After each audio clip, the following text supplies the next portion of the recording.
We assumed that men were mentally healthy. We were not taught to pathologize or criminalize male drug addicts or alcoholics, men who physically battered, raped, or even murdered women or other men. We did not have diagnostic categories for male sexual predators or pedophiles.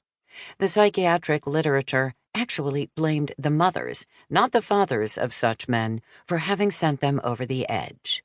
But mainly, we were trained to understand and forgive such super manly men. Boys will be boys.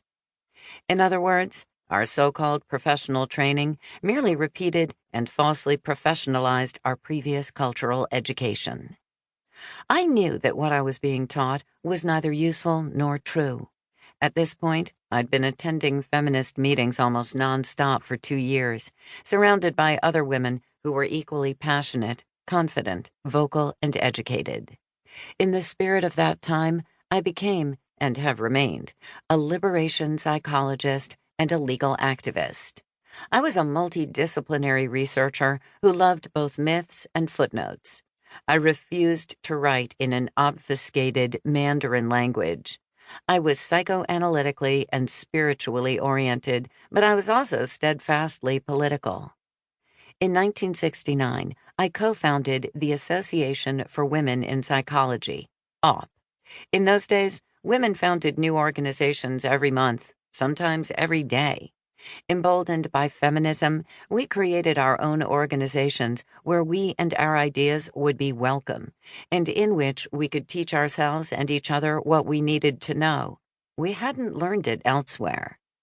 For example, I had a brand new PhD, had completed a hospital internship, and was still enrolled in a psychoanalytic training institute.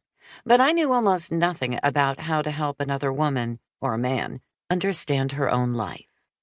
No matter, I was secretly studying what women really wanted from psychotherapy.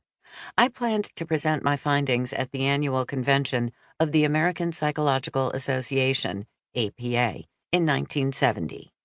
I went to the convention, but I did not deliver this paper.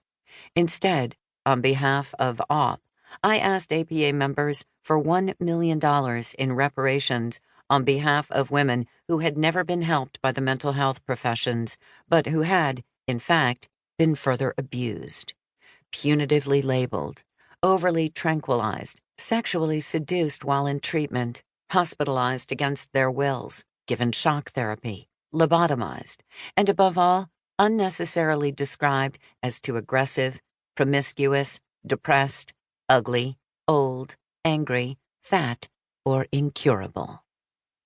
Maybe AWP could set up an alternative to a mental hospital with the money, I said, or a shelter for runaway wives. The audience of more than 2,000, mostly male members, laughed at me, loudly, nervously. Some looked embarrassed, others relieved.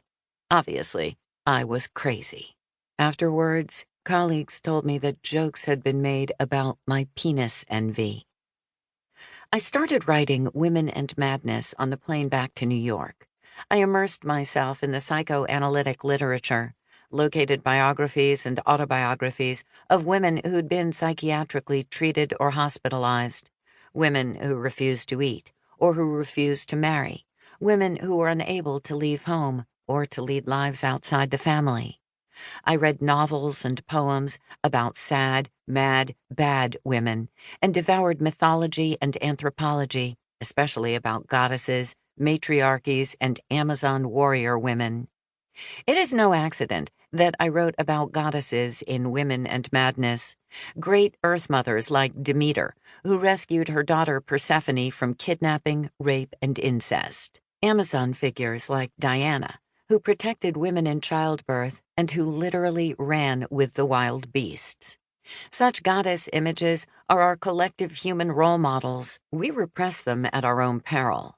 Both women and men are strengthened by examples of women who embody all the human, not merely the feminine or biologically maternal, possibilities. It is also no accident that I did not fully examine the dark side of Demeter and Persephone's relationship, or other primal relationship myths such as that of Queen Clytemnestra and her matricidal daughter Elena.